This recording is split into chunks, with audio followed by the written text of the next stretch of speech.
Thank you for listening to this podcast from TRE, Talk Radio Europe, your voice in Spain and around the world. For more information, please visit tre.radio. Ger Sweeney presents Live on Eire in association with emeraldconnection.net. Live on Eire, presented by Ger Sweeney. Well, good evening and welcome to another edition of Live on Eire, the Irish programme. Before I tell you what's happening this evening, can I say thank you to Howard Brereton for Spain today. Howard, thank you very much indeed. Enjoy the tennis. You won't be enjoying any Six Nations this weekend, though, because they're on a break. But isn't Ireland doing well? See, you had to mention it. Of course, England doing well as well, 2 for 2, same as Ireland. So it's going to be very interesting in a few weeks' time. Anyway, Howard, have a pleasant evening and look after yourself and Luna, all right? Right, this evening on Live on Eire, it is an action-packed, it is jam-packed. I am going to introduce you to 3 guests, and one of those guests is going to introduce you to, 4 or 5 or maybe more guests. Let's start with the very first guest that I'm going to introduce you to, and the reason why. On the 11th of February, back 50 years ago, all right, 1974, the Spanish Cultural Institute was opened. And the Spanish Cultural Institute in Dublin is now called the Institute of Cervantes, as you probably know. And the man that did all of the work to open the Spanish Cultural Institute in 1974 is the very man that is our Spanish-Irish cultural advisor on Live on Eire, Antonio Sierra, Jose Antonio Sierra. And 5 years ago, I had a conversation with Antonio on air on the 11th of February 2019 about the Spanish Cultural Institute, its opening, how he did it, who he did it with. And I thought it would be an opportune time to play that interview for you once again. So that's what we're going to do very shortly. All right. Also in this hour, George Lee will be joining me, but not for a G2, not for the usual old hijinks that we get up to. He was at the launch of a fabulous book called Histories of Protestant Limerick, 1912 to 1923. It was launched last weekend. It was a Thursday night or Friday night of last week. And he took along his tape recorder because he knew that there would be some very interesting people to meet. So he and I are going to discuss histories of Protestant Limerick 1912 to 1923. And we're going to hear some of the people that he spoke to at the launch. Justin Harmon is the Vice President of the Southern Irish Studies Association in Argentina, and he is going to be talking to me in the second hour of the programme. I'm looking forward to that immensely. I'd say it's going to be fascinating. So we have a very full programme this evening. As always, if you'd like to get involved, you're more than welcome to do so. You can send a WhatsApp message to our WhatsApp machine at +34 645 99 67 95, or you can send an email to studio@tre.radio. I normally start the programme with a bit of news and a little bit of music, but I'm just going to give you one very bit of good news before I go for a commercial break, because I need to get Antonio's interview on. Daniel Whiffen has made Irish swimming history by winning gold in the 800 metres freestyle final at the World Aquatic Championships in Doha this afternoon. The County Armagh man became the first Irish swimmer to win a medal at the World Championships, and did so in style in a time of 7 seconds 40.94. Whiffen was second quickest in qualifying. He maintained that form in the final and exceeded it too.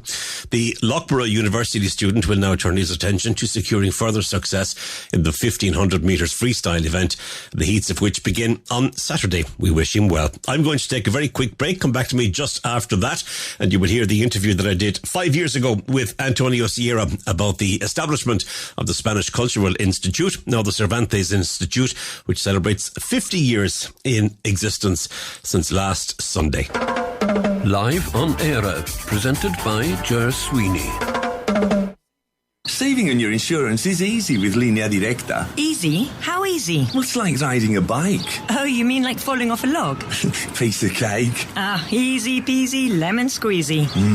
Talking of which, have you got any of that cheesecake left? Switch and save on your insurance with Linea Directa. Maybe that's why 9 out of 10 satisfied customers recommend us. Call 919-181-130. That's 919-181-130 and get the best price for car, bike and home insurance. Conditions apply.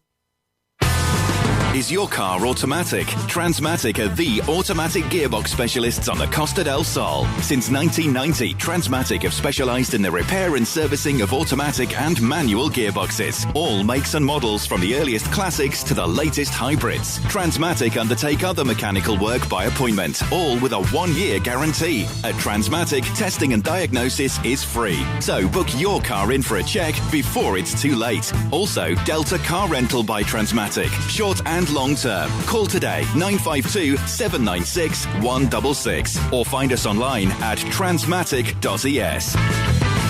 TRE. Live on Eire, presented by Ger Sweeney. I have introduced you in the past to my good friend and indeed our Spanish-Irish cultural consultant on the programme, Jose Antonio Sierra.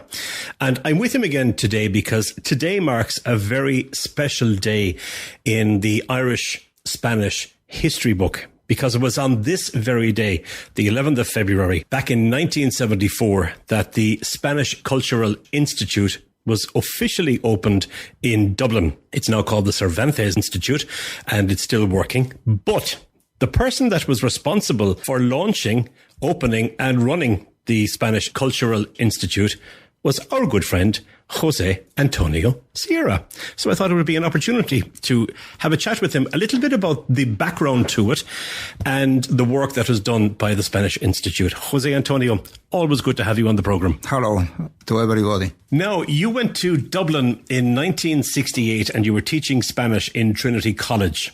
So let's deal with that firstly, because it's important to kind of lay the foundations of where the Spanish Institute came from. When you left Spain a little bit before that, you left a very different Spain to what's here today, because General Franco was still in power and no sign of him moving on. And when you came to Ireland, it was just at the start of the troubles in Northern Ireland. So you arrived at a very difficult time in history for both countries, didn't you? Yes, definitely. But at that period, of course, I was younger than I am now. I was very interested in politics. In fact, not only in politics, I was interested in everything that happens in Ireland.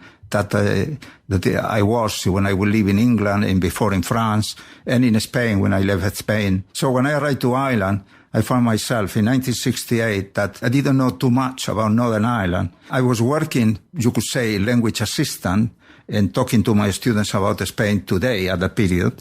And I also became very interested about what was happening in Northern Ireland. And I offered my service to work as a press correspondent for the leading Spanish newspaper in Madrid at that period. It was Diario Informaciones. I was appointed correspondent, so I used to travel to Northern Ireland more or less at least twice a month, and I met many people in Northern Ireland. And also, as a result of that, I used to go to all the press meetings in Dublin of the different political parties and organizations. And I met many people. I was supporting the human rights. I still remember the civil rights movement in Northern Ireland. I wrote defending their cause. Now, I know that 2 years went by, 1970, so along with your work as a journalist and your work as a teaching assistant or a Spanish assistant in Trinity, you started what was called the Documentation Centre in 1970. Tell me about that. The reason why I decided to start the Documentation Center in 1969, all right, after continue until the official opening of the Spanish Institute, is because when I spoke to my students about where I come from, I said, well, I am from Avila, near Salamanca. Most of them, they didn't know where was Avila, as they didn't know too much about Spain. In fact, the program that they studied in the university was mainly literature and practically nothing else. So you cannot buy really Spanish books here in the public libraries, very few Spanish books. Also newspapers, one or two from Spain. So I think it will be necessary to have a documentation center in Dublin where any Irish person could avail of Spain Today, different magazines and newspapers. I'm not talking about political propaganda. Even if I have also a lot of magazines from for example, from the trade unions in Spain, which it was very useful to people who are studying how was Franco at the period, Franco regime, and how it was working. So the documentation center, I had to be very, very grateful. I could never forget the Language Center of Ireland, which at that period was one of the leading schools in Dublin teaching English to foreigners, and especially to Mrs. Noel Cleary and Mary Towers, who were the principals, and they helped me. They offered me, they say, look, Antonio, you can avail here of a room free of charge to have your documentation, and you have like a kind of office, but we are supporting your idea, and the only thing, we do hope that you will achieve it. And then the whole idea of the Spanish Cultural Institute started to materialize. And because of your work as a journalist and because of your Trinity College work, you would have come into connection with a lot of politicians and I'm sure with the Spanish Embassy as well.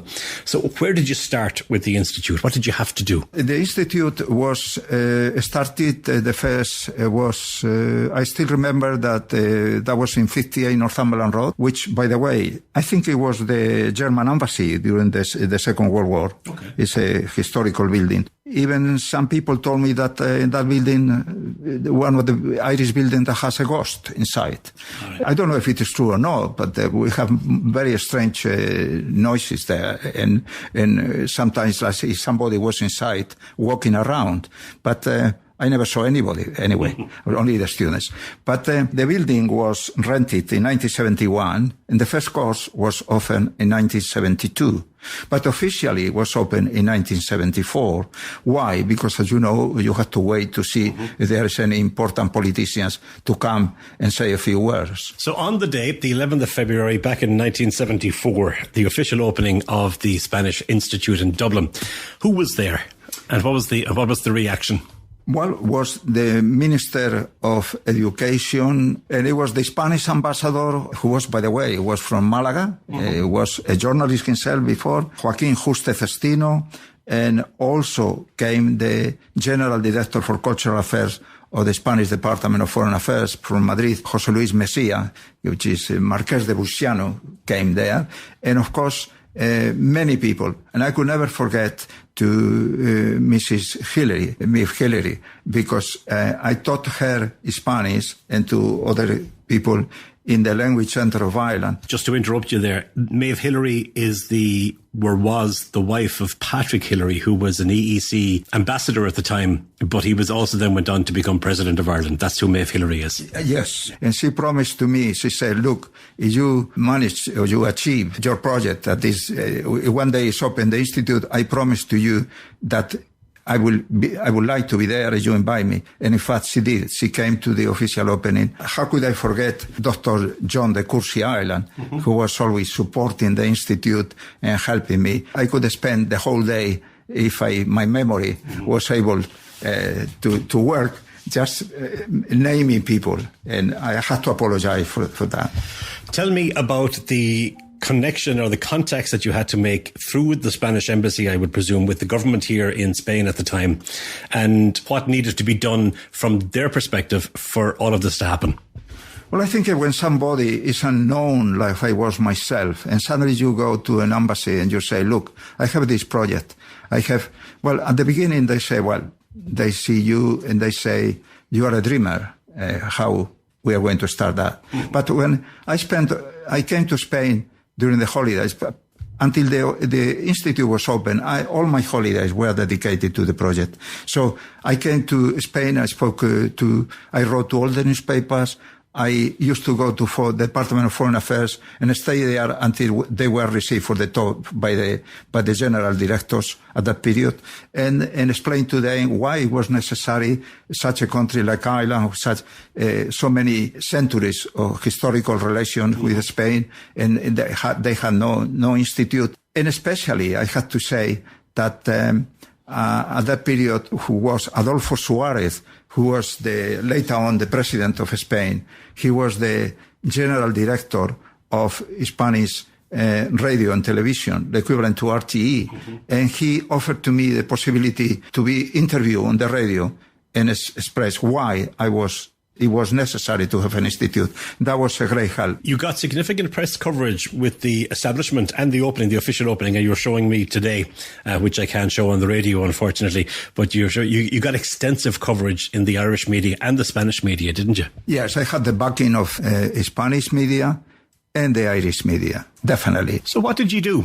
And once you were up and running, what exactly was the function and what did you do in the institute? Well, the first thing is to organize the Spanish language courses. Later on, that was in 1974, the official opening. In 1975, in the library, we established sections of all the languages of Spain, Catalan, Basque, and Gallego, Galician. That was the first institute of Spain abroad with sections of all the languages of Spain.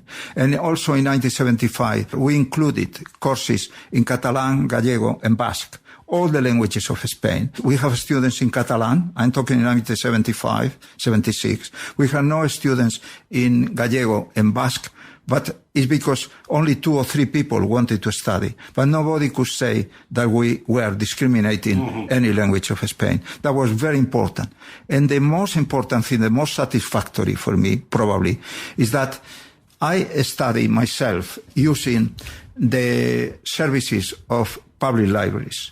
So for me, a public library has a function that is vital to many people who cannot afford, have no means to study. So that is why I signed an agreement that was in 1976-77 with I think it was County Librarian of Dublin, to establish a section of Spanish book in all the libraries of Dublin. And we provided the books, and we provided the slides, and provided at the period the records, and all the material that I could avail. And I wrote a letter to all the main publishers in Spain, asking for donations. So as a result of that, I got a lot of books free that I donated to the public libraries in Dublin, and later on was extending to all the counties of Ireland. When I stopped in the institute had already 100 branches in the whole of Ireland of Spanish books and Spanish material. For the duration of the time that you were the director, because you were invited to be the director once it was opening, which obviously took you away from Trinity College as well, but in your time that was there, you had a vision for it for a period of time, and did you manage to fulfill everything that you wanted to do? Yes, the only thing is that, as you can imagine, at that period, it was not easy with some groups of people when they see that an institute is part of an embassy, when in fact still Franco was in Spain. And some people will think or thought that the institute will be more or less defending Franco. I think in that sense, it was good for me that they knew me as a press correspondent before I became director. And they knew that I was not supporting, that I was genuinely interested only in the promotion of the Spanish cultures of Spain and Spanish languages, not only Spanish, but all the languages. And also that they wanted to extend that the Spanish culture to the whole country of Ireland. Not because the institute was only in Dublin, that only people from Dublin should avail of the services of the institute. So to me, that is in the way how I see the promotion of culture in any country. And also, which is something very important, when you go try to promote your own culture in a country, you have to take into consideration the culture of the country and try to do as many events as possible in association with organizations in the country. In that sense, you must be very proud of what you achieved. The word proud, I know in Spain is orgulloso. Rather than proud is to be pleased. In this life, whatever you do, in fact, before I continue, when I arrived to Ireland, I wanted to do a doctoral thesis about how Irish colleges have contributed to the historical and cultural relations between Spain and Ireland.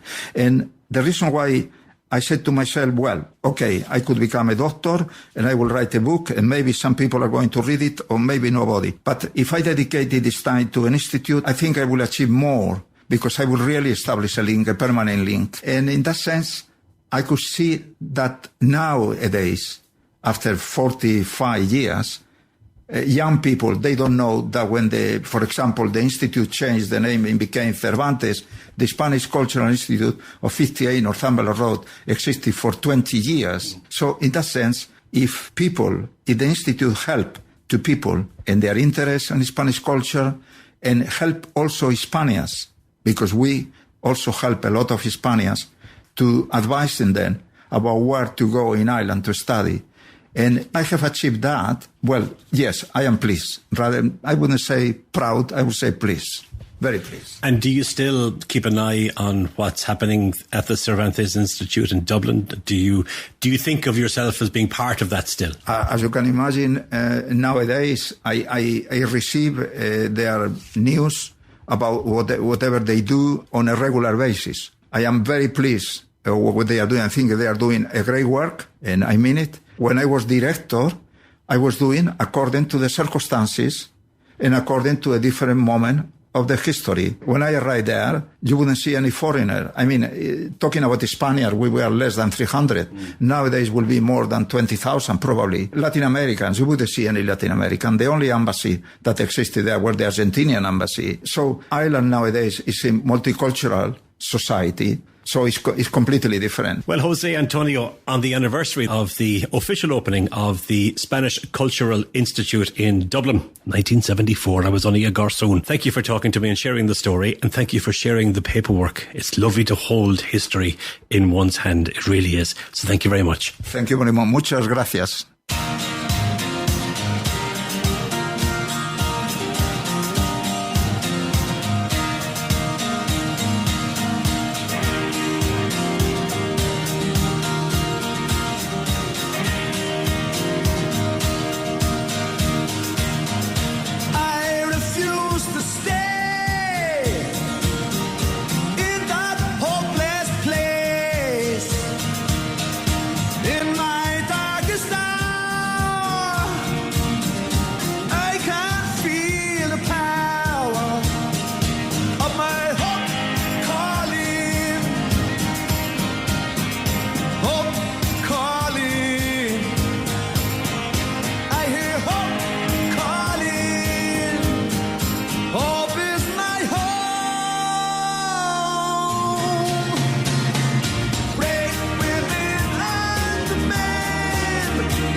Dempsey. That's a wonderful song. It's called Hope Calling. Thank you again to Antonio Sierra, and congratulations on the establishment 50 years ago of the Spanish Cultural Institute in Dublin, now the Cervantes Institute Dublin. All right, I'm going to take a very quick break. Come back to me just after that. Talk to George Lee. Let's find out exactly what was happening last week when he was out and about and he had his tape recorder with him. Live on Eire, presented by Ger Sweeney. There is a myth that Limerick City is, and always has been, a very Catholic city. George Lee is our myth buster, and he joins me now, not for a G2, but he was out and about, and he wanted to prove me wrong about something. George, you're very welcome to the programme, as always, and thank you for going out and about to prove me wrong in this, because I would have said to you, the most Catholic city in Limerick, or in Ireland, is Limerick. It hasn't always been that way, sure it hasn't. It hasn't, Ger, and I suppose you talk about busting myths. This was a real eye-opener for me. As you know, I would be quite interested in history, obviously, but also of religion and the dynamics of religion. And nowhere, I think, was religion more polarized in many respects than it was in Limerick. And in just the same way that, you know, you can say that all loyalists in Northern Ireland are Protestant and all nationalists are Catholic. And that's not necessarily the case. There was always kind of an assumption that all Protestants were rich and all Catholics were poor. And that wasn't always the case, as we'll see as we go on tonight. Certainly the merchant classes of Limerick, historically going back into the 1800s, would have been by and large Protestant. And that's for any number of historical reasons that go back in the mists of time. There was a fair few poor Protestants as well in Limerick, as we'll see. And they've fed very much into Limerick life. But I suppose what happened was that with the wave of nationalism that came over Ireland in the 1910s and the 1920s particularly, it almost became like an embarrassment to say that you were Protestant or that you were loyalist. Okay. Certainly, it became almost an embarrassment to say that you didn't fight in 1916 or in the War of Independence, but that you fought in the First World War or that you were a member of the British Army. Okay. That in itself has really only been rehabilitated in people's minds, probably since the Good Friday Agreement and probably since the passage of time has allowed enough generations and enough time between it for us to look back at history now and look at it probably without these green tinted spectacles that we've always looked at it. And in fairness, the way that we were taught mostly in schools as well with these green tinted spectacles. So this is something, I suppose, that, as you know, is very close to my own heart for family reasons and for all sorts of other things. And I was absolutely delighted a number of weeks ago to get an invitation to the launch of a book. And this, I think, is really a watershed book. It's Histories of Protestant Limerick, 1912 to 1923. And this was a very important part, not just in Protestant Limerick, but in Protestant Ireland, because it was a time when the Protestant identity had to change and pivot very much. But as we'll see, it was also a time when an awful lot of Protestant families suffered major grief in the same way that nationalists did. And probably for different reasons, because, as was pointed out to me, there's hardly a Protestant family in Limerick that didn't suffer as a result of the Great War. In any case, that's the preamble to this. Okay. And I got to chat with the compilers of this book, and they were also the editors and the writers, Sean William Gannon and Brian Hughes. Sean began by explaining how this project actually came about. I approached the archive here in the Cathedral and in the Book Club and the LPYMA back in 2022 for a book we were doing on the Civil War in Limerick. And Brian had an article in it about Unionists and Loyalists at that time. And in conversations about images, I realised that there was an awful lot of material around Limerick on this subject, on the Protestant experience, that hadn't really been looked at before. So in discussions, we just thought that, there's a project in this and we'll run with it for the following year. So, Brian, what approach did you take then towards it? Well, the first decision was that it would be an edited volume, so we tried to gather as many people who are working in the area as possible to give us as many different perspectives and approaches as possible, and we sort of marshalled them all together. And the idea was to put together a book that maybe wasn't going to be the final word on Protestants in Limerick, but would be a kind of a starting point, and maybe would be an inspiration for further research. So the title was quite deliberate. It's Protestant Histories, so we're not presenting one history, we're not presenting anything that's definitive. It's a sort of the opening of a broader discussion. As Sean said, there's a huge amount of material there that some of it's been tapped into in this book, and I think there's a lot more as well. I mean, the Protestant tradition in Limerick is a very, very strong one, and obviously back in the late 1800s it was very much the merchant classes, I suppose, of Limerick, and they would have made such a contribution across all elements of Limerick life, I suppose, from sport all the way through culture, through all of the various occupations in Limerick. And it's something, I suppose, within the city that has been a little overlooked in the intervening years. Yeah, certainly, I think so, and I think that is addressed in the book. But what also comes through in the book is that the Protestant community represented the whole spectrum of socio-economic class in Limerick. That comes on quite strongly, that there was a Protestant working class and a Protestant poor, which is evidenced by the amount of almshouses and charities that were running here and ran right up into the 20th century to cater for those outside of the merchant classes. But certainly the merchant class, the professional class as such, did contribute a lot to the civic life of the city. But we shouldn't overlook the fact that it wasn't all about them, that they did encompass the broad spectrum, as did the Catholic community. Those years between 1910 and 1925, I suppose, in Ireland, which were so iconic and such a time of change, it must have been very difficult with a Protestant identity to find your identity.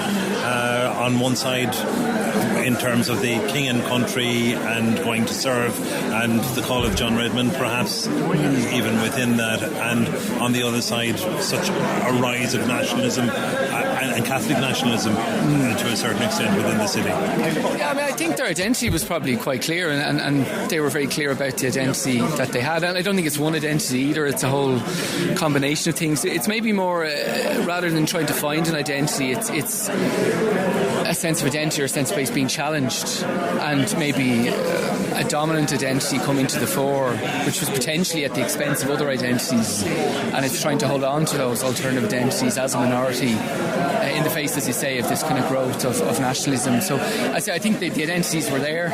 They didn't have to go looking for them. It was more about trying to retain them, to kind of carry on. And one of the things we tried to do in the book is to show how, or some of the contributors have shown how people did, a big part of the story is carrying on.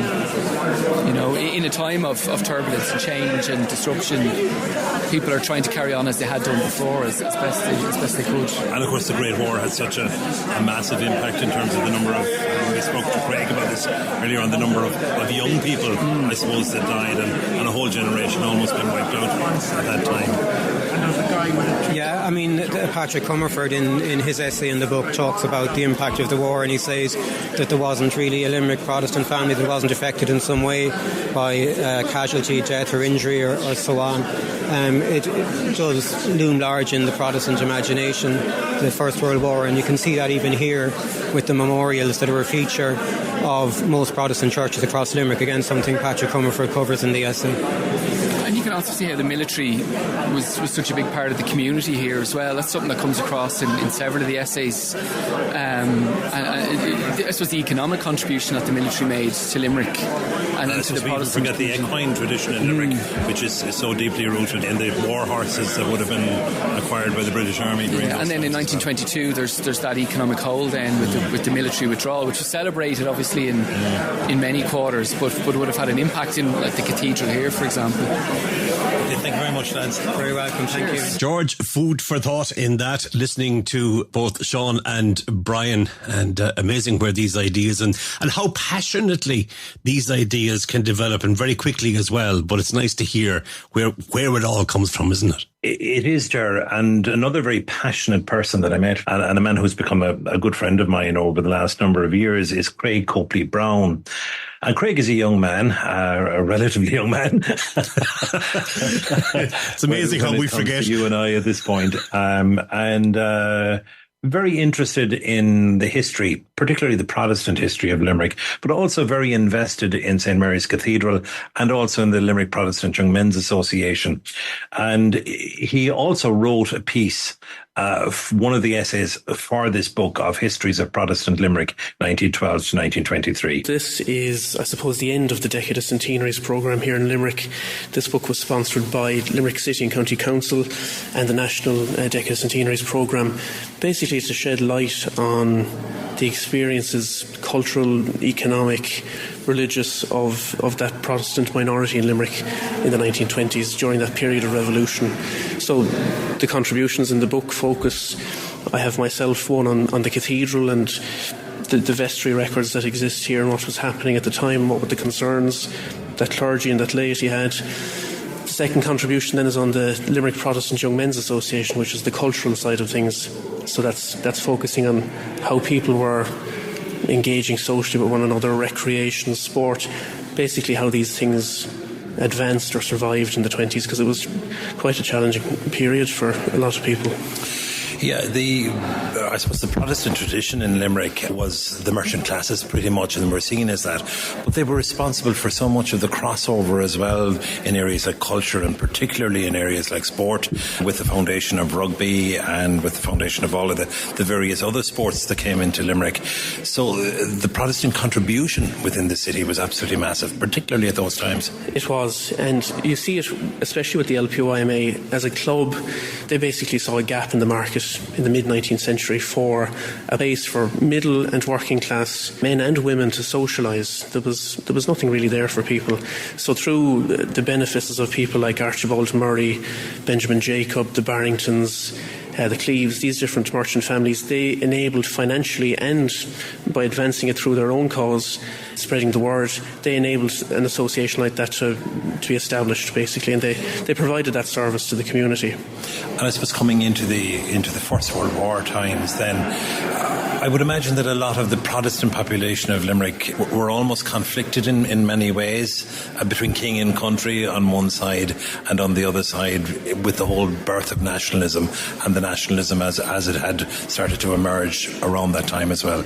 Absolutely, and that's probably the most fascinating thing that I took from the other contributions in this, was that sort of after that Civil War period, I think there was such a great sense of shock here that people realised they had to change, perhaps not assimilate, but they definitely had to, I suppose, get on side with the new state. We can see it in the LPYMA. The president said, look, this is now our state and I'm going to support it as best I can. So they did that, and I think it worked fairly well for them. Numbers were maintained. Now there was terrible losses in the Great War. I mean, from the LP, 32 members out of about 450 were killed, and that was a significant majority of the young men that were there. So there was a certain generation effectively wiped out. So this very much, I suppose, puts Protestant Limerick back to where it actually belongs. With the passage of years, the Protestant population has been very much reduced in Limerick, I suppose, and that's reflected, I know, in the numbers that are coming to church and that within the city. But that this kind of draws a line and says this is the contribution that Protestantism made in Limerick at the time. I think so. In terms of population decrease over the decades, it's sort of held its own in the last 50 years in Limerick. The Great War, I would say, had the greatest influencing factor on numbers. There was a huge amount of young men killed. You can see it in every church here in Limerick, in each parish. The numbers that were wiped out were incredible. So that had an impact. But I suppose what the book does is, because it was the final act of the Decade of Centenaries, it's dealing possibly with the most difficult topic, and I think it's about time that it was highlighted. It's a wonderful publication. Thanks so much, Craig. Thank you very much. George, tell us a little bit about St. Mary's Cathedral, because that's where the event was hosted, and I've heard you talk about it. I've been there once or twice myself, but it's a spectacular spot and steeped in history as well. Absolutely steeped in history, and as the next man that we'll hear pointed out in his speech the other night, it's the longest existing building in Limerick, and also the longest existing building probably in the country that is still serving the same purpose for which it was built, which is as a cathedral. Originally the home of Donald Moore O'Brien, it's a strategic point in the Shannon looking down over Limerick. It owes its origins back to the 1100s. Obviously, it was part of the Unified Church up until the time of the Renaissance, or until the Reformation. Then it became the Church of Ireland Cathedral from then on. Again, as Niall Sloan said the other night, if the walls could speak, they would tell very interesting stories, including the story of Cromwell, who, through his son-in-law, Ginkell, who was the man who was involved in the sieges of Limerick, actually stabled his horses in the cathedral during that particular turbulent time in Limerick's history. The churchyard in St. Mary's Cathedral is a tribute to the great and the good of the merchant classes of Limerick. And anyone that ever gets a chance on a fine summer's evening should take a stroll through there and then look at the names on the headstones and link them into the merchant classes of Limerick. Okay. And you will have enough material to keep you going without ever watching a Netflix series again. If you just go back and do the history, because that's my ball of wax. All right. So I asked the Dean of St. Mary's Cathedral, who's Niall Sloan, as I said, if this really is a history that needed to be written at this particular point in time. Yes, because I suppose with the formation of the Irish state, the default position of the Irish Protestants and members of the Church of Ireland was to keep their heads down and not get into trouble. So there was a lack of courage or maybe just an unwillingness to disturb the natural order at the time. So I think, and then within that, a lot of the history was lost. So this is an opportunity actually to bring this out into the open, to highlight that, the fears, the concerns, the opportunities, the threats, what the Church of Ireland and Protestant population was facing at the time. So, it is an invaluable resource and will be to future research. And there's much more to be done. I think this is only just the tip of the iceberg. Yeah, and I very much picked up on that through all of the speeches tonight, that this is the tip of the iceberg, that this will open so many doors to so many other parts of that story of Protestant, not just Protestant Limerick, but probably Protestant Ireland, and the way in which society, but also the state dealt with that during those years. Yes, and I think we see that in events like Remembrance Sunday, and how in more recent years where Antuthron Maheran has attended the service in St. Patrick's Cathedral, and people have been more open about talking about their own family connections with that, when there was a stigma attached to the associations with those who served in both the First and the Second World Wars. So I think within that we're gaining a confidence, and that we have a rightful place as Irish citizens as well within this. I was particularly touched by a comment that Craig Copley-Brown made earlier on when we were speaking, where he said there was hardly a Protestant family in Limerick that wasn't affected in some way by the First World War. And I think that's very poignant. It is. And it also probably affected church and the church going, and probably the clergymen within the city at that time as well, who had to deal with the fallout of all of that. Absolutely, and even the clergy themselves lost children. And we've, in more recent years, myself have done some research on the names listed here in the War Memorial, for example, and learning about these were individuals, where they lived in the city, the family they had, the children they left, and the devastation caused by their deaths, that people were left with nothing, and how they had to get on and survive after that. And certainly, the clergy had a pivotal role to play within that, and to deal sensitively with how you remember the dead, but also dealing with the wider issues as well that were at play in the state about the relationship being neutral, for example, in the Second World War, and yet standing up to some of the awful tragedies that were happening in Europe at the time. Well, it is a wonderful tribute to the Protestant people of Limerick, but also it's a wonderful way of remembering and hopefully setting the record straight. Thanks so much. Thank you very much. Thank you. Well, George, you mentioned to me that the great and the good were there for the event, and one of the attendees on the night was Mayor Gerald Mitchell. You and I had a conversation on the G2 last week about the upcoming election of the mayor, and I presume you spoke to him about that, did you?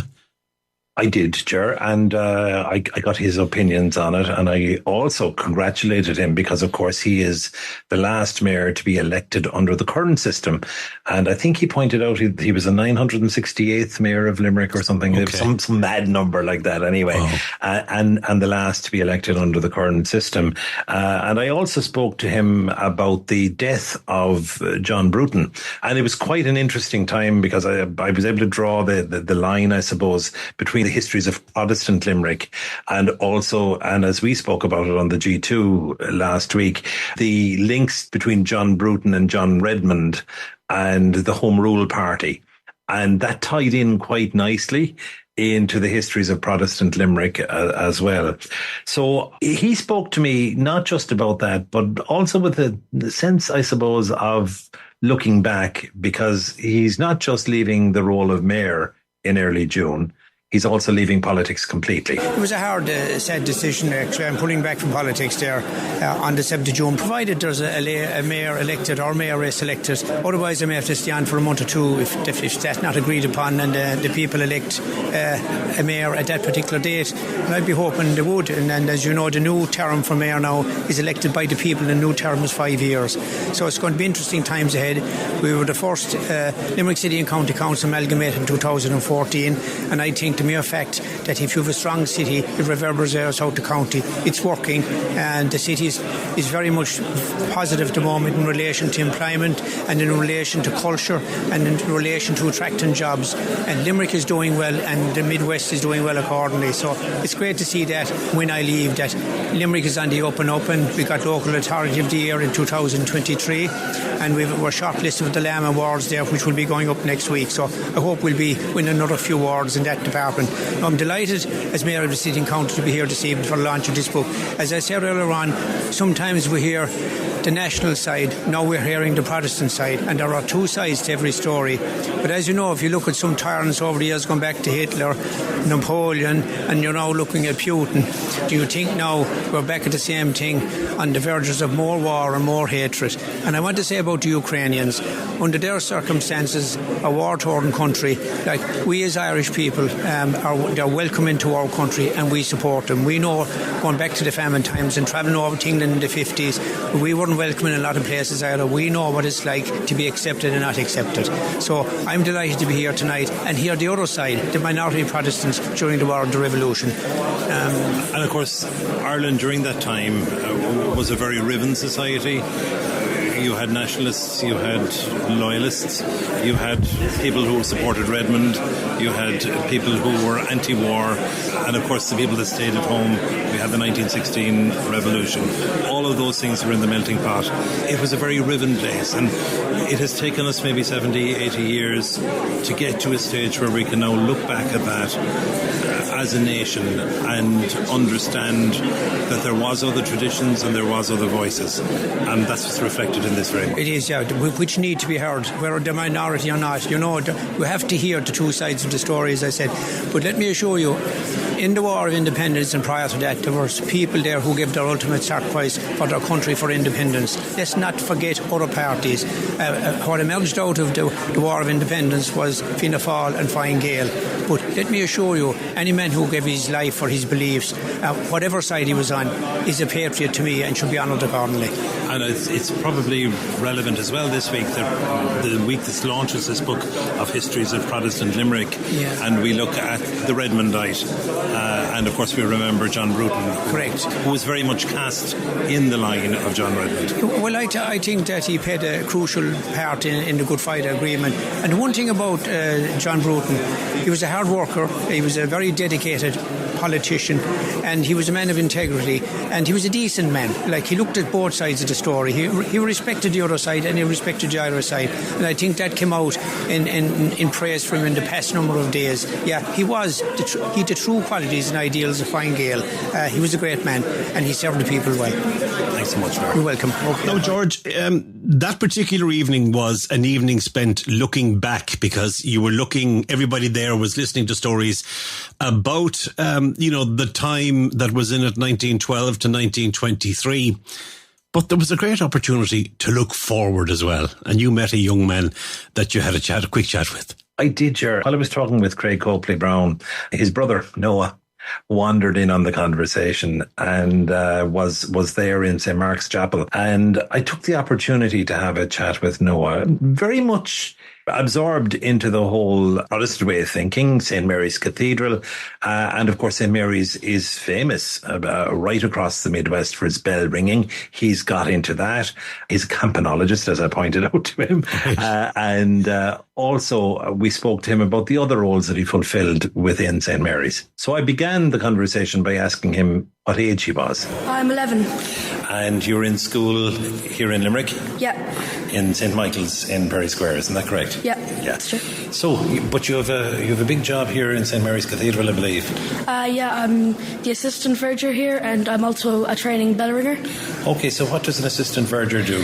It means I help with the service. I do the collection sometimes. I can sometimes bring up the gifts and just help around, kind of generally around the church with things that need to be done. And do you enjoy that work? It's fun, you know. You get to mix with people, meet people. That's very good. And bell ringing. Tell me all about the bell ringing. You're a campanologist, isn't that what they call them? I think so, yeah. It's good fun, you know. This kind of occupies the Monday night, you know. So practices are on a Monday night, are they? Yeah, and Sunday, I think. And do you get to ring then for various occasions like New Year's Eve and all of that, do you? Well, I'm training, but yeah, that's what we do down in St. Mary's. We kind of ring on special occasions. And have you seen the bell array at first hand? You have? I have, yeah. Yeah, and is it impressive? It's pretty cool. Is it? Thanks a million, Noah. Welcome. Isn't it lovely to know that there's a younger generation there that's going to carry on the traditions and indeed the rituals and indeed just, you know, carry the flag and carry the candle, I suppose, more appropriately. It is, and he's a delightful young man, and it was great to meet him. And as I said, it was just fortuitous that I happened to come upon him when I was speaking with his brother, with Craig. Ger, it was a wonderful evening. It was very well attended. I met this Limerick City and County Council, of course, where the people that have funded this particular endeavour, and Dr. Matthew Potter was there from the Limerick Museum. Wonderful to talk to Matt again, and as you know, a good friend of mine, but also a very, very astute historian and a wonderful man who's written quite a number of books himself. But also it was lovely to meet other people from the history family, and Limerick is a very, very strong history family at this point. And I'm minded to think of a friend of mine who used to always say, your worst day out of the office is as good as your best day in it. And I think that certainly was reflected the other night. Can I just say as well, Ger, just for people that might be interested, it's actually a free book and it can be picked up in the various Limerick libraries and museums around the place. Is it available online? There is an online version of it available through limerick.ie. George, I do appreciate you taking time to go there and bring the tape recorder with you. The launch of the Histories of Protestant Limerick 1912 to 1923. George Lee, fascinating. Thanks a million. Thanks a million, Ger.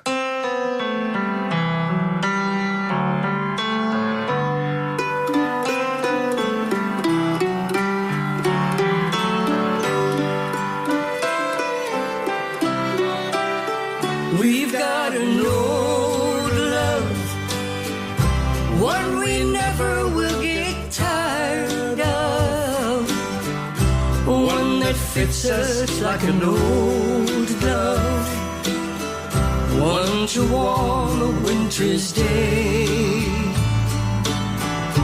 We don't have to say I love you quite as often as we used to. Oh, love goes without saying, but we'll still say it anyway. I met you beneath the willow. You were young, a little shy, but we would sit and talk for hours, watch the river flowing by. You would laugh at all my stories, then at dusk I'd walk you home. Who'd have guessed we'd walk a lifetime?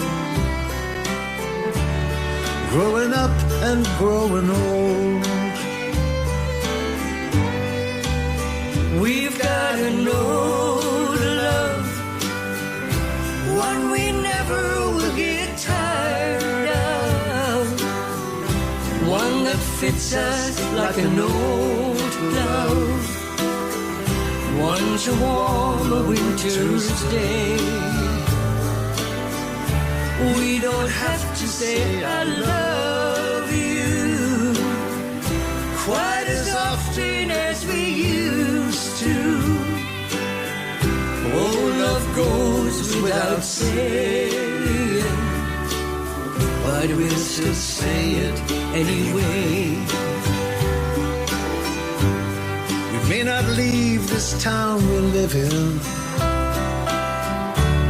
Life's not as easy as we planned. I always meant to give you diamonds, but you still wear a plain gold band. That old river keeps on rolling. We don't know just what's in store, but in spite of all of this, I don't love you like I did. I love you so much more. We've got an old love, one we never will get tired of, one that fits us like an old glove, one to warm the winter's day. We don't have to say I love you quite as often as we used to. Oh, love just goes without saying, but we'll still say it anyway.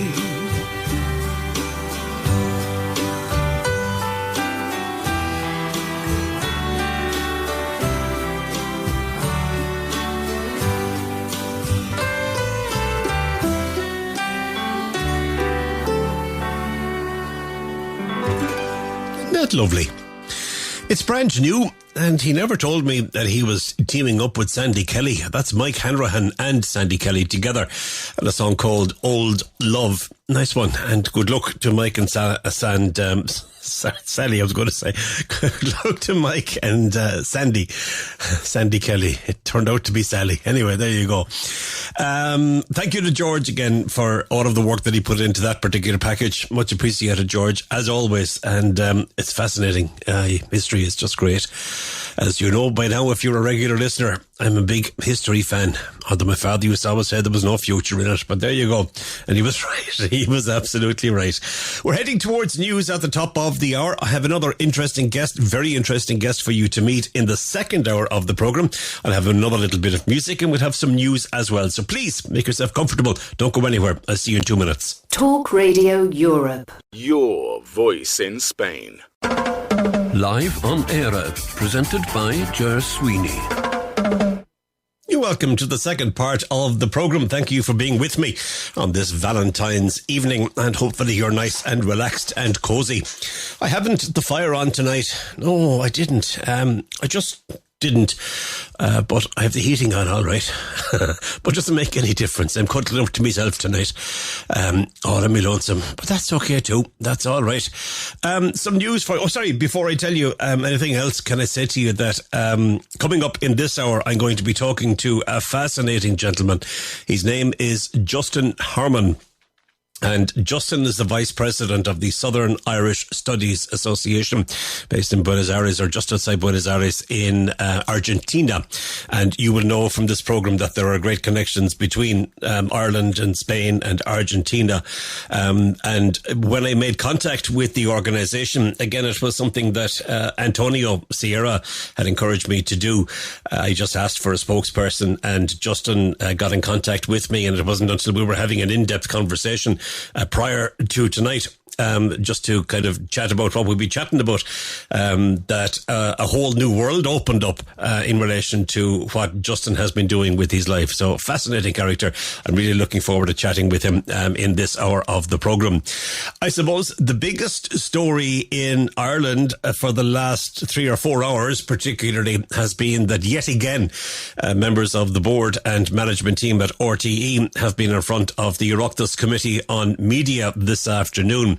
And the big story from that is that the former RTE Chief Financial Officer Breda O'Keefe was paid €450,000 when she left the organisation. That's according to the current Director General, Kevin Backhurst.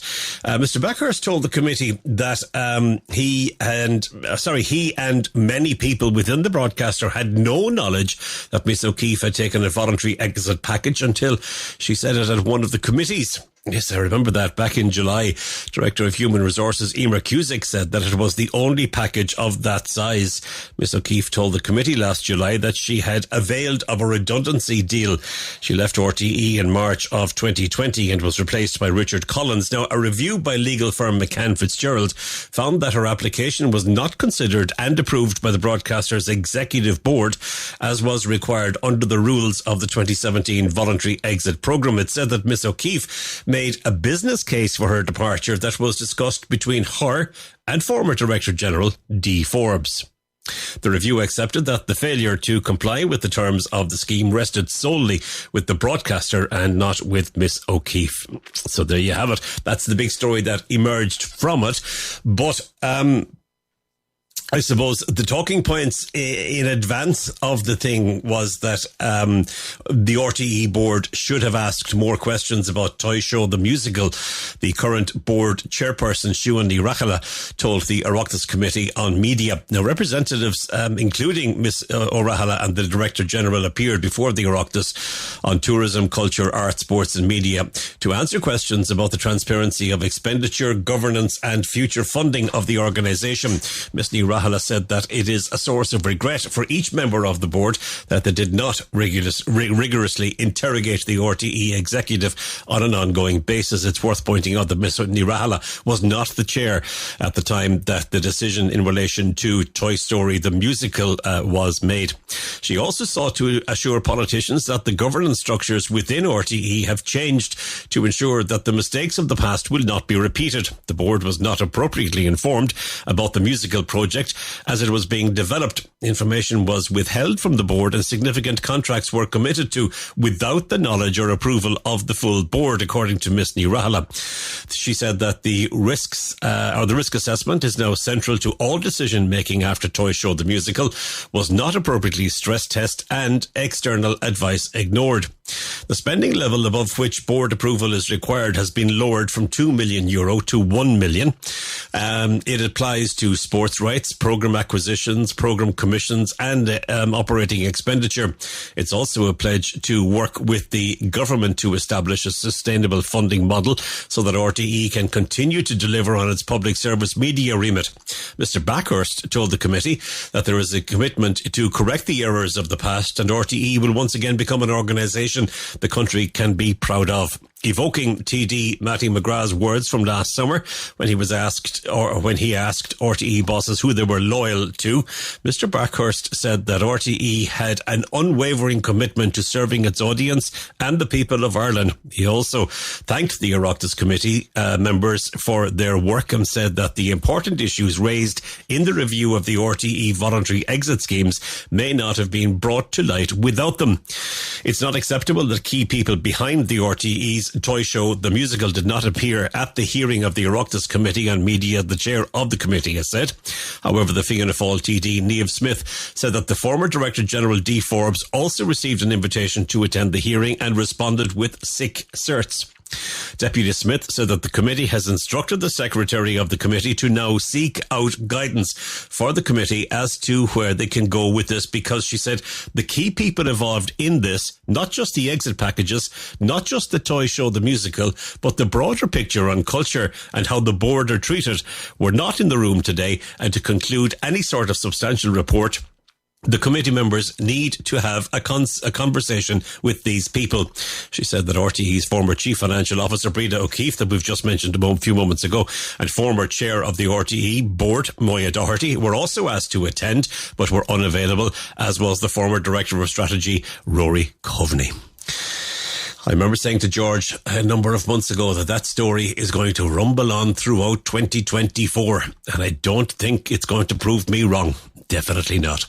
The other big story today, again, it's a link between Ireland and Spain, and it's always nice to see Ireland and Spain cooperating, whether it be culturally, politically, or socially, or whatever way it is. Now, I don't know, did Stephen cover this? I'm sure he did, because it broke around the time that Stephen would have been going on air, and I only got to hear the second hour of his programme. I didn't hear the first hour.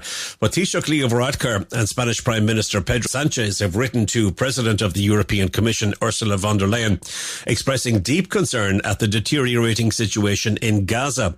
The pair have also called for an urgent review of whether Israel is complying with its human rights obligations under the EU-Israel Association Agreement. They asked the Commission to propose appropriate measures to be taken by the European Union if it considers that Israel is in breach of the agreement. The expanded Israeli military operation in the Rafah area poses a grave and imminent threat to the international community. I beg your pardon, that the international community must urgently confront, the letter says. The leaders reiterated their total condemnation of Hamas's terrorist attacks of the 7th of October and Israel's right to defend itself, but insists that this must be in line with international law and international humanitarian law, including in the obligation to protect civilians. An immediate humanitarian ceasefire is urgently needed to prevent irreversible harm to the people of Gaza, Mr. Varadkar and Mr. Sanchez said. They also called the provisional measures adopted by the ICJ, International Court of Justice, which require Israel to take immediate and effective measures to enable the provision of urgently needed basic services and humanitarian assistance in Gaza. UNRWA, the embattled United Nations agency tasked with helping Palestinian refugees, must be allowed to continue its vital work saving lives and addressing the catastrophic humanitarian situation in Gaza, the letter said. It also confirmed that EU support for UNRWA must be maintained, saying there is no pathway to achieving the urgent, massive and sustained scale-up in humanitarian assistance without UNRWA playing a central role. As I said, that broke just before lunchtime today and got considerable coverage over lunchtime and into the early afternoon. Now, video sharing platform TikTok has outlined the steps it's taking ahead of upcoming referendums and European elections. Measures include combating misinformation, banning political ads, directing people to trusted information, and partnering with fact checkers and experts. In Ireland, TikTok has set up a dedicated referendum task force and has launched an in-app hub, which includes details of how to register to vote and tips on how to identify misinformation and fake news. Next month, ahead of the European elections, TikTok said it will launch a local language election centre in-app for each of the 27 individual EU member states to help users separate fact from fiction. In a newsroom post, TikTok's European head of safety and integrity, Kevin Morgan, said its teams are using technology to detect and remove misinformation, covert influence operations, and other content and behaviour that can increase during an election period. TikTok said it has introduced new rules and technologies to tackle misleading AI-generated content, otherwise known in the business as AIGC, saying that they do not allow manipulated content that could be misleading, including AIGC of public figures if it depicts them endorsing a political view. Mr. Morgan said that the platform also requires creators to label any realistic AIGC and recently launched a first-of-its-kind tool to help people do this. He said that as the technology evolves, TikTok will continue to strengthen efforts, including by working with industry through content provenance partnerships. Meta, the parent company of Facebook and Instagram, has previously announced details of its preparations for elections in Europe and across the world this year. The company said it has built the largest independent fact-checking network of any platform. It has also announced that advertisers will have to disclose when they use AI or other digital techniques to create or alter a political or social issue, or social issue ad in certain cases. Right. There's a lot of work in that, isn't there? Certainly, with the elections and referendums and things like that coming up. Right. I am going to take a piece of music. It's about time, Ger. I know it's about time, but sure, just talk Radio Europe. That's what we like to do, is talk. And the fact that you're listening, you like to listen to it. That's nice. But it's always nice to get some music in there as well, isn't it? Don't forget, our WhatsApp machine is cranked up and ready to rock and roll. If you want to send a message, you can do that to +34 645 99 67 95. Or you can send an email to studio@tre.radio. What are we at? 13 and a half minutes after the hour. Nice to have your company. Here's The Walls. You can moan, but no one's gonna drive you home. This time you're on your own for a change. In the dark, watch out for the broken hearts that hang around the empty parks. In the rain, it's a curse. Daddy says you have to work. He can't pay for college books or holidays. He's back at home. Don't ask him where the money's gone. If it was ever there at all, was it fake? It goes without saying, as the saying goes. You asked for more and the honey flowed. You had it all not so long ago. It goes without saying, as the saying goes. It's a wicked world and you know the score. Nobody cares, they've had it all before. In the queue, standing with his back to you, there's a boy that you once knew. He turns away, such a shame. He always was the brightest spark. Now it's a one-way ticket and a shot in the dark. A one-way ticket and a shot in the dark. It goes without saying, as the saying goes. You asked for more and the honey flowed. You had it all, but you didn't know. When you're lost inside the dance, you're in a different world. The music swirls, your body twirls, and you forget about it all until the curtain falls, until the lights come on, and we all applaud. It goes without saying, as the saying goes. It's a wicked world, everybody knows. You had it all, but you lost control. It goes without saying, as the saying goes. You asked for more and the honey flowed. You got it all, but you just don't know.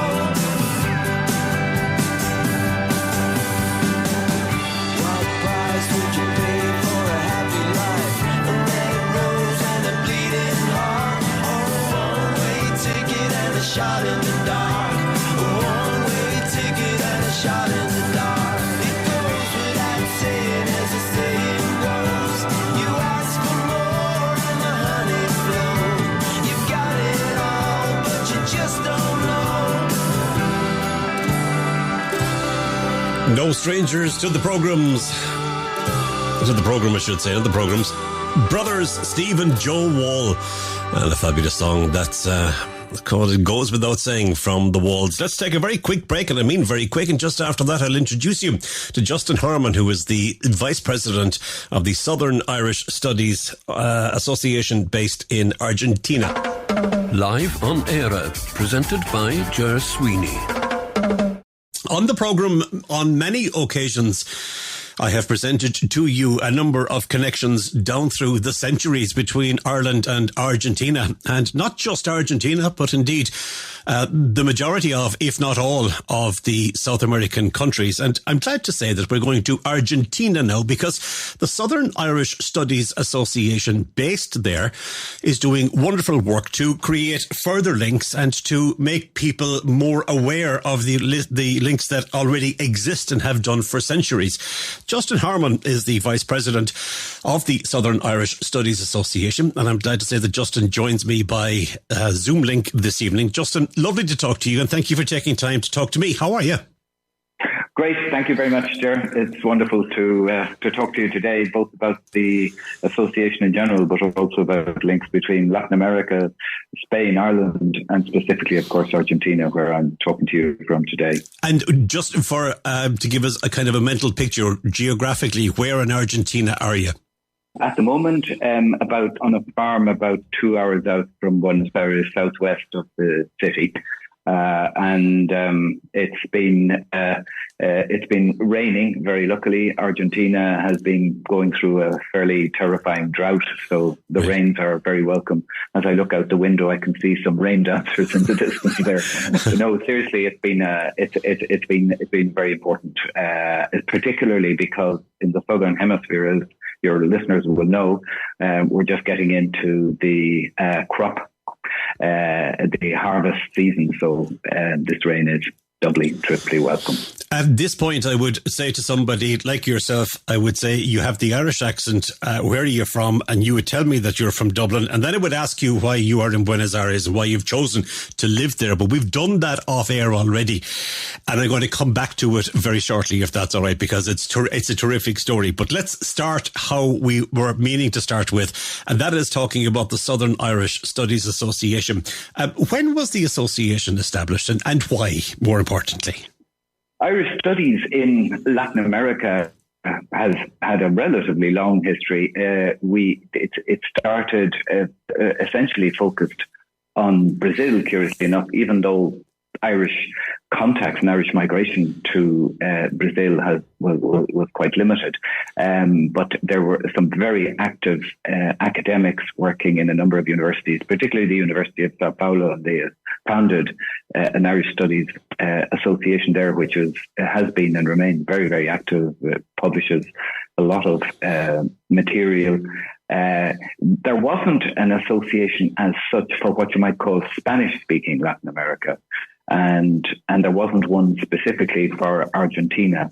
So in 2017, a group of people came together. I was the Irish ambassador at the time, and a group of academics, but also scholars, people who are outside the academic world, came together essentially to ensure that there is an association or a network of people in different areas who are focused on the study of Ireland, its culture, its language, its literature, its art, its history, its society.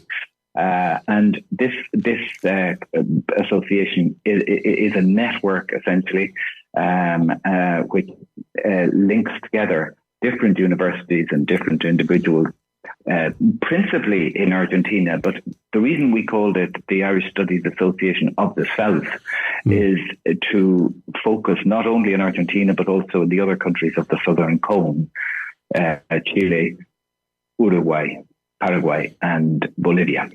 And but the main focus remains, of course, Argentina, which has been where the largest organized Irish migration took place in the 19th century.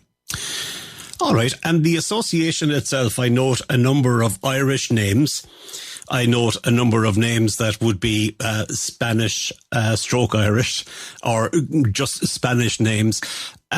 Is everybody associated with the Association of Irish Descent or Irish, or does it really matter? I'd answer that with it doesn't really matter. Obviously, people who are of Irish descent have a particular focus of interest. But in fact, the interest in Ireland is much wider, and indeed, obviously, literary and historical. But beyond that, there are many aspects of Ireland, Irish development, Irish society, the transformation of Ireland, which continue to attract significant attention. So it attracts the interest of people right across the board here. And that explains why when you look through the people who are involved, many of them have no Irish connection. Its focus is primarily on all aspects, as I say, of Irish society, history, and there are within that groups of people who are focused on particular areas, like, for example, literature. There's a very active literary group which is chaired by a man called, and a writer here, Eduardo Cormac and Juan José Delaney. Now there you hear two Argentines of Irish extraction who are. So that will give you an idea of one of the areas of activity. Lovely. And you said it was established around 2017, or that was when people started to think about this and come together. And how easy has it been to bring an association of people, like-minded people together? I mean, we've enormously benefited obviously from technology. This is a very large country, Argentina, and people are spread not only indeed outside Buenos Aires, but within the greater Buenos Aires area. It itself is significant, very, very large. And so a lot of our activity began with virtual classes, with presentations.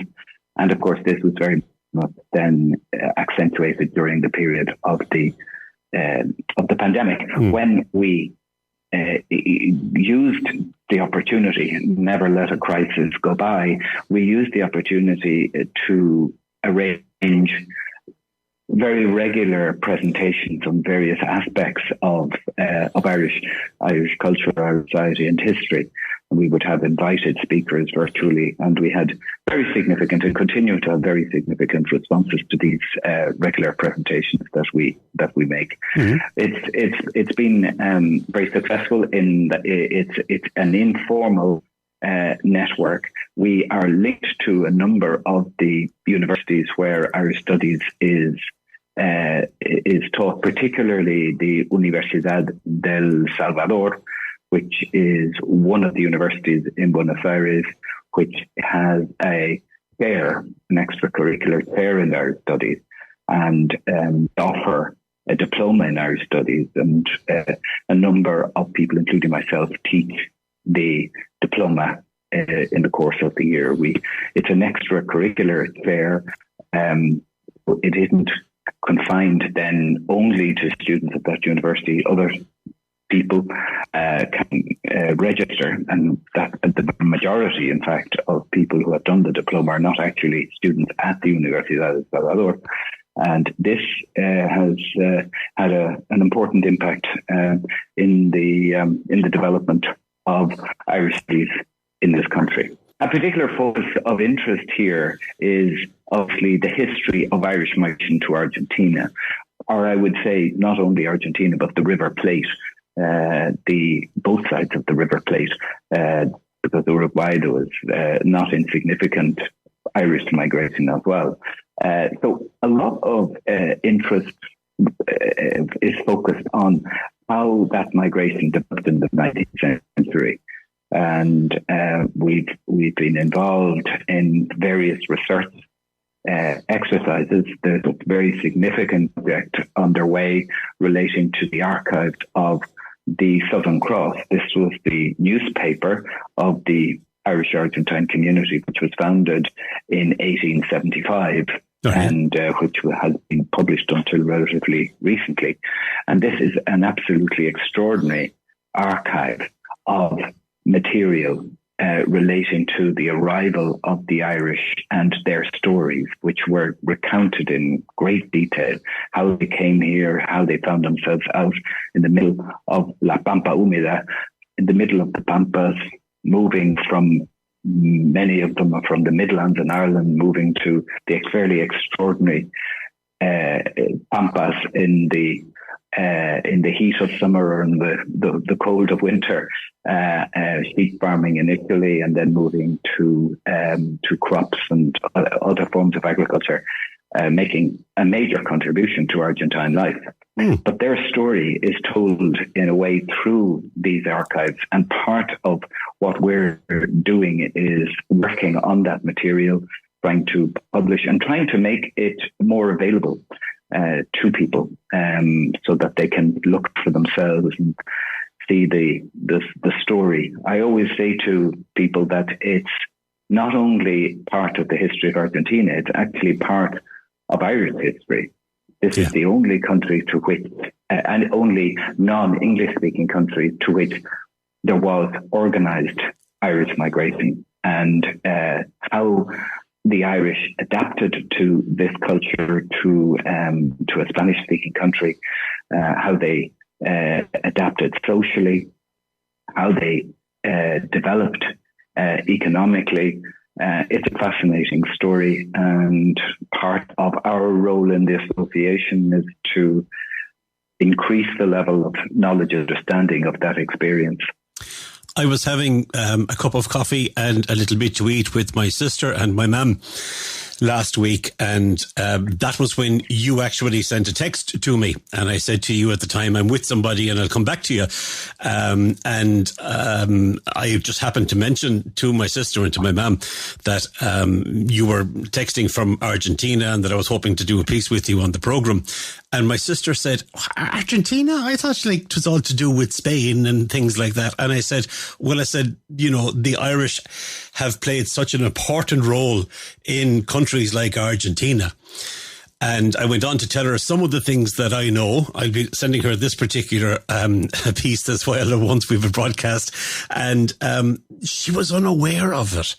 And I suppose what you're doing is creating the links and creating awareness, as you say, because it's Irish history, but it's also Argentinian history. I have a sense of how many Irish people would know about this. What's the level of understanding and knowledge in Argentina about the Irish and the role that we would have played down through the centuries? Very good question. Compared to the migration from Spain and indeed from Italy, particularly from Italy in the latter quarter of the last century and up until the 1930s, Irish migration was always very small. There is a continuing debate as to the actual number of Irish people who arrived here. It's put between anything between 30 and 40,000. Right. Not enormous. But because the Irish at the time focused mainly on agriculture, the origins of that migration had to do with the need. Many Irish people some Irish people wanted to ensure that other Irish people would come to work on landholdings that they had acquired.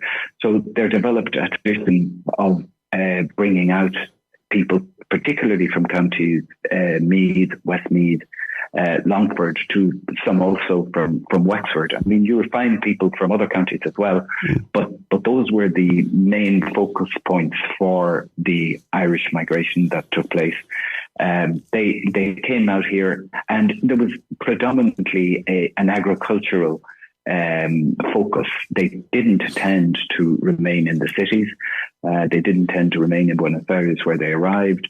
And as a result, there is a knowledge here of the contribution that Irish people have made over these generations to the development of agriculture in Argentina. And I think that's quite widely known and is recognized. Obviously, it cannot compare with the large-scale migration that took place in the numbers who had community in the year between 1900 and 1930 was, dwarfed the local population. So obviously, one can't compare that. But there was and remains, I think, a significant appreciation of what Irish people did and the contribution they have made. Obviously, because they were outside the centre of the city, particularly of Buenos Aires, there isn't as much a physical representation of their of that community in the cities, because the community was focused very much on the Pampas. That said, there are important churches and schools, which are St. Bridget's, St. Patrick's Church, Holy Cross Church. There are major centres that, particularly in the area of education, the Irish placed great emphasis on the need for schools. And a number of these schools were established here, and some of them have continued to prosper even today.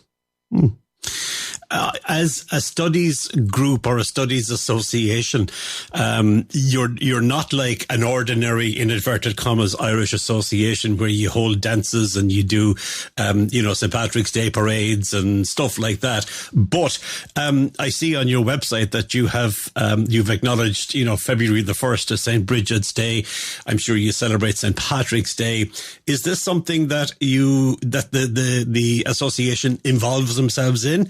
If it is, has it been something that has grown over the years? Can it grow more? Or is it something else that you work on? When we set up the association, we were anxious to ensure that we didn't in any sense compete with what existing organisations are doing. The Irish Argentine community is very well structured. It has a federation of Irish societies. There are Irish societies scattered throughout the areas where the Irish migrated to, primarily in the province of Buenos Aires, but also in the city. And there is a very active celebration, social celebration, cultural celebration, particularly around St. Patrick's Day. But those are organised by the community groups. Our association was not intended, as it were, to compete with that. It was to complement it and to focus very much on research and developing opportunities to engage people on the historical work relating to the community and to widening knowledge of Ireland. So we have different objectives, but they're obviously complementary, and everybody keeps closely in contact with each other. But it's a somewhat different focus. There is a very successful celebration of St. Patrick's Day in Buenos Aires, a major parade through Avenida de Mayo, which is one of the main thoroughfares heading from the Congress building right through to Plaza de Mayo, where the government house is. That's a major celebration organised in part by the Irish community and the city of Buenos Aires. And then there are a host of other different celebrations that take place in March. The Hurling Club, for example, and the Fahy Club, different associations holding different celebrations. So, but as I say, this has been ongoing for many years. The association's focus, as I say, is very much on the work of research and of developing awareness.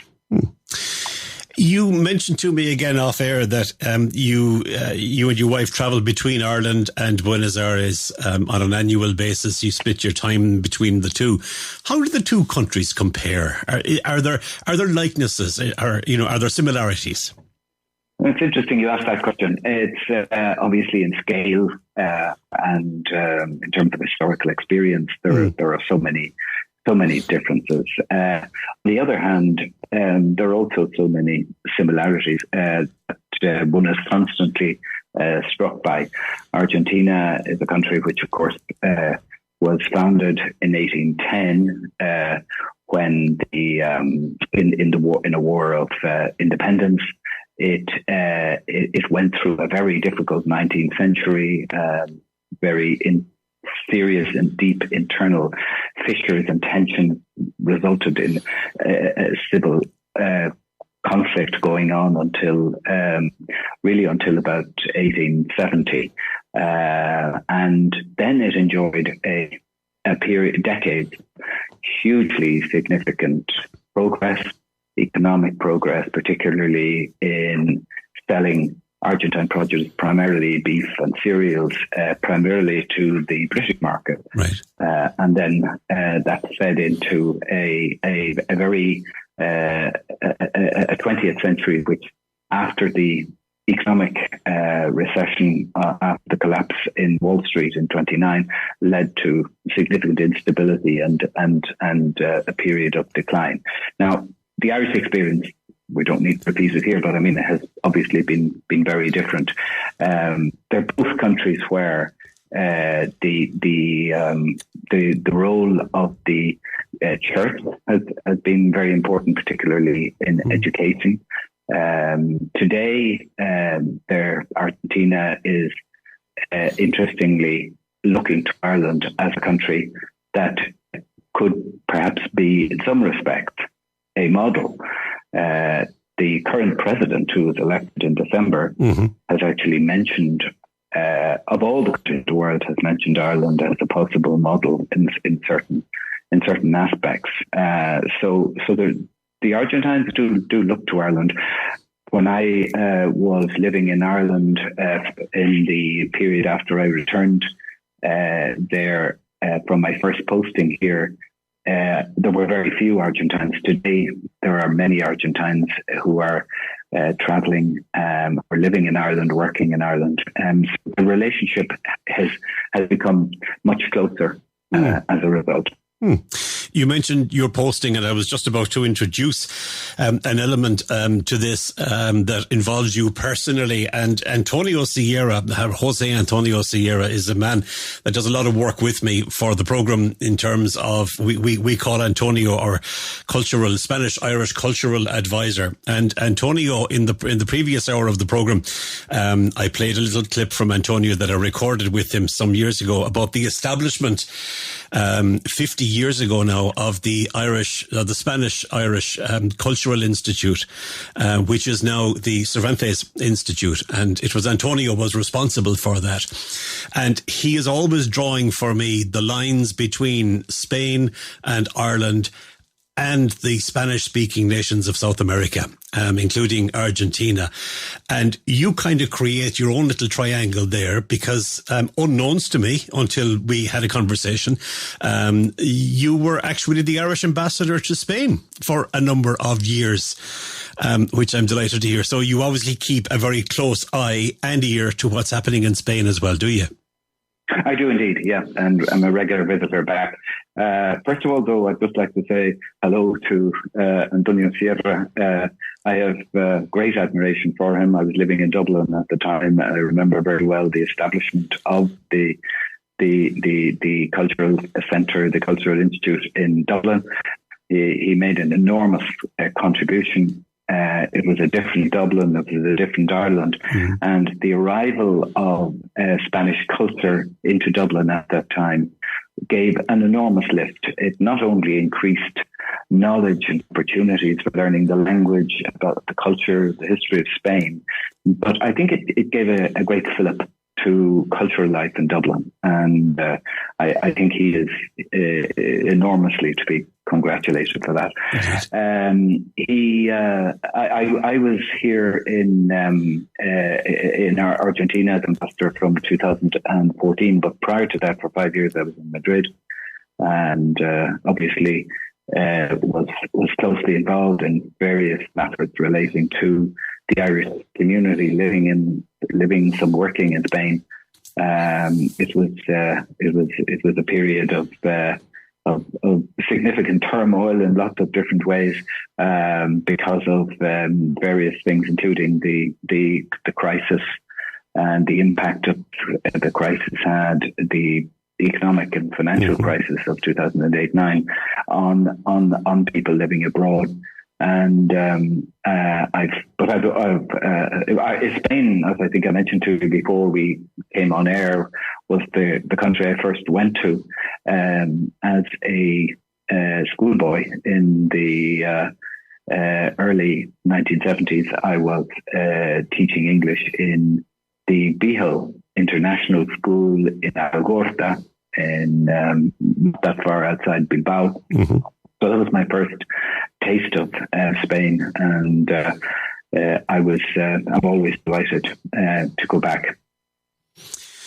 Your time as an ambassador has brought you to many places, and now that you're retired and you're living in a beautiful spot just outside Buenos Aires, do you get a chance to relax, or are you always keeping an eye economically on what's happening in a country and looking at other countries and thinking, well, we should be doing that here, or they should be doing that here because you're no longer working? Is it something that you kind of tend never to lose, or is there always an element of it, but not too much? Good question, Ger. The diplomatic life is extraordinarily varied, and one of the great benefits it has is that mobility, and so you're constantly changing your areas of interest. I've been traveling since I joined the department in the mid-70s.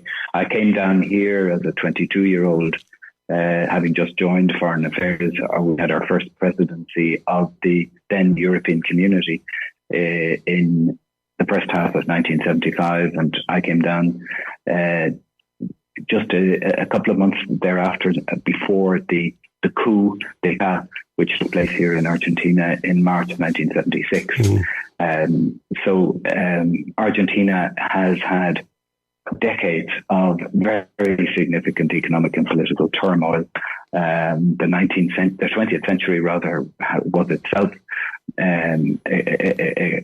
witnessed extraordinary upheavals, and until the return of democracy in 1983, Argentina has went through an absolutely appalling period, not least during the latter years, the period of military government and the terrible violations of human rights that took place during those years. Since then, economically, Argentina has been through, as we would say, has been through the ringer, and continues to suffer enormously. And in many ways, that's why they can quite frequently look to Ireland and see how a small country without natural resources has been able to develop, and have looked to the model to see what they could extract from it. I'm continually looking at ways in which we might be able to bring some of Ireland's experience to benefit both locally and regionally, particularly in education. That is I think, as we always say, the key to the development of Ireland, in the transformation of Ireland over the last years, the degree to which our education has remained a priority. There is, of course, some criticism at home of a degradation and a lowering of standards, but comparatively, Ireland is so far ahead. There are many aspects of the Irish educational model that can be looked at more closely, I think, here.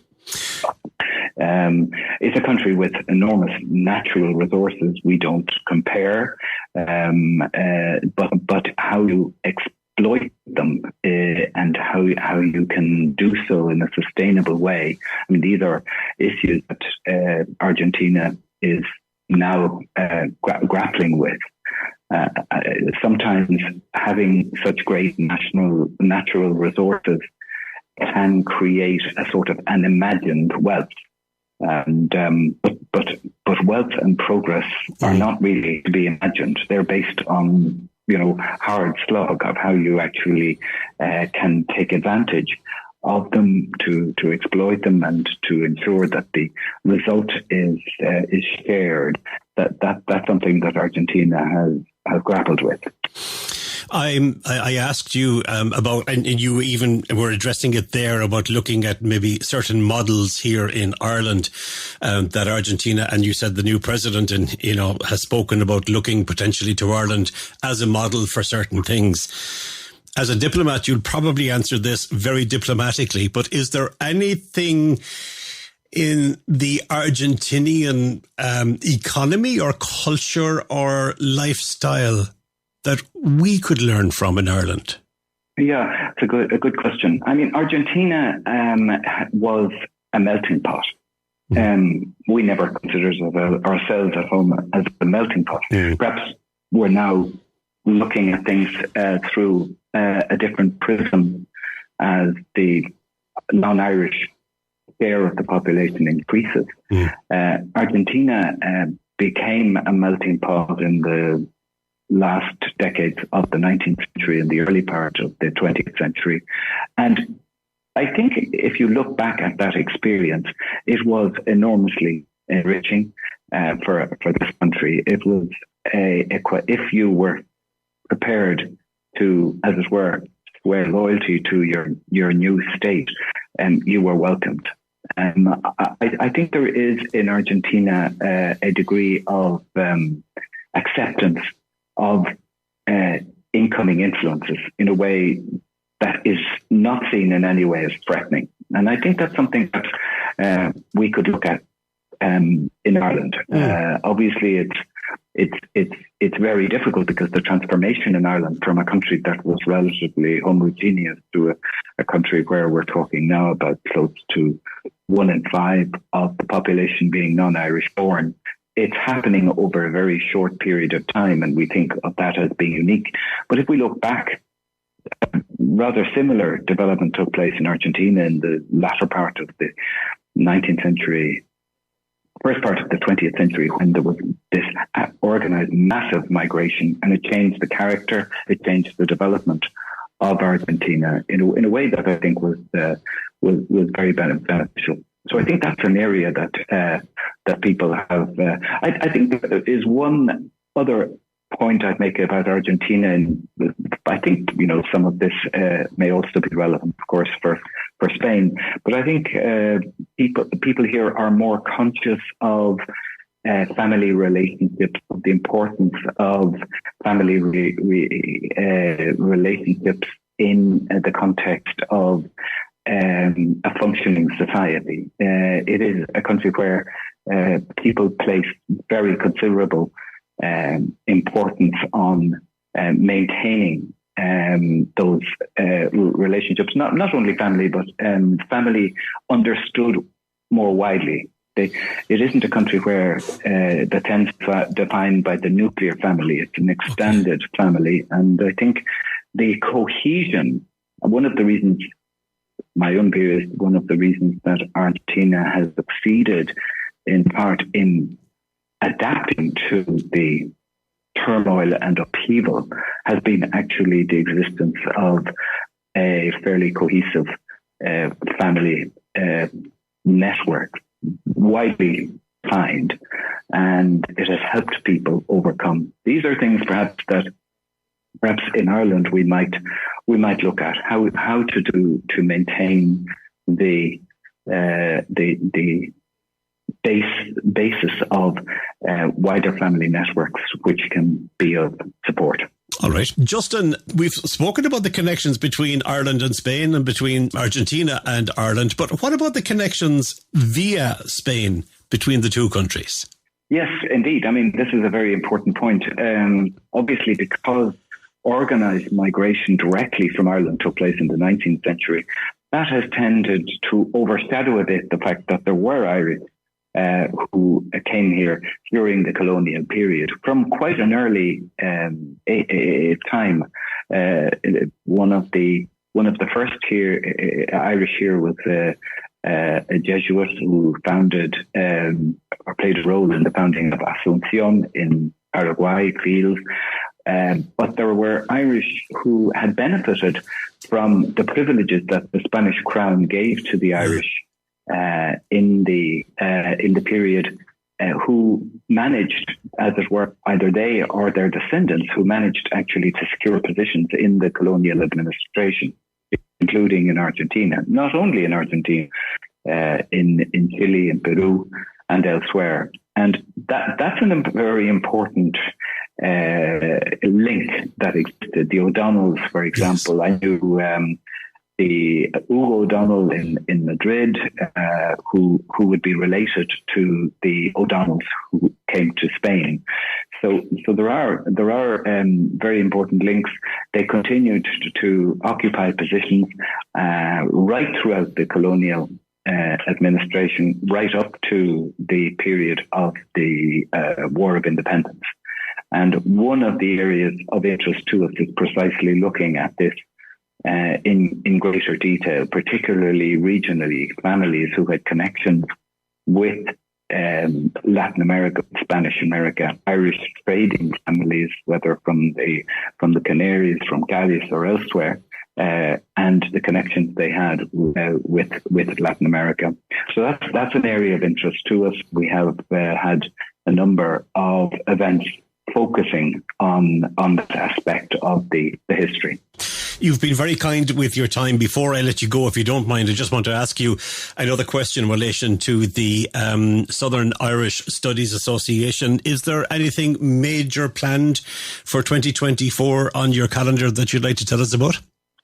One of the big projects that we have in hand at the moment is the digitization of the archives that I mentioned earlier of the Fulham Cross. This is a newspaper which, as I say, was founded in 1875. It's an enormously rich resource. It was edited by some very talented people over the years, including William Bulson, who will be perhaps known to some of your listeners, the author of Rambles in Eire, who lived in Argentina for a period.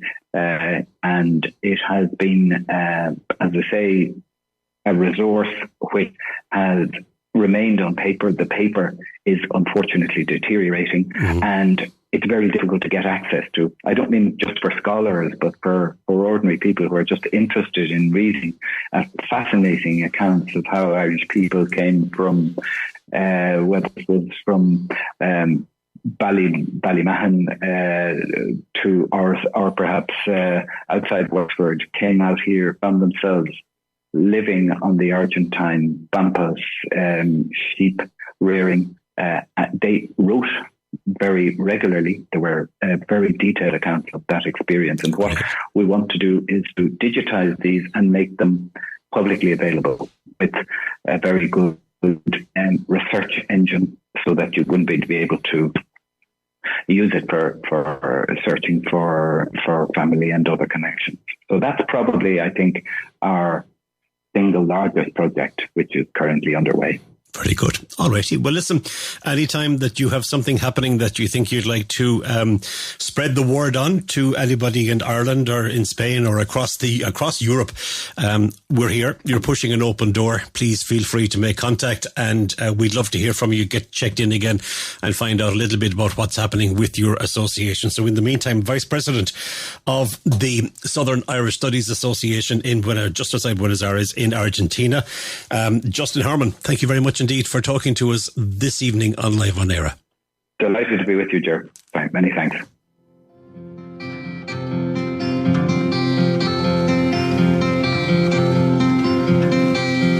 I'm going away from town, away from heartache and sorrow to which we're bound. Away from love that I borrowed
have to leave him right there. That's the end anyway, thankfully. Danny Doyle and Morning Train. Thank you for listening this evening. Thank you to Antonio Sierra, as always, George Lee, Justin Harmon. Thank you for listening. We'll see you next week. Ger Sweeney presents Live on Eire in association with emeraldconnection.net. You've been listening to a TRE production. If you've enjoyed this programme, there'll be another episode waiting for you next week, right here on this platform, where you can also access our extensive back catalogue of shows and interviews. For more information on our live programming, social media channels and apps, and how to contact Talk Radio Europe, please visit tre.radio.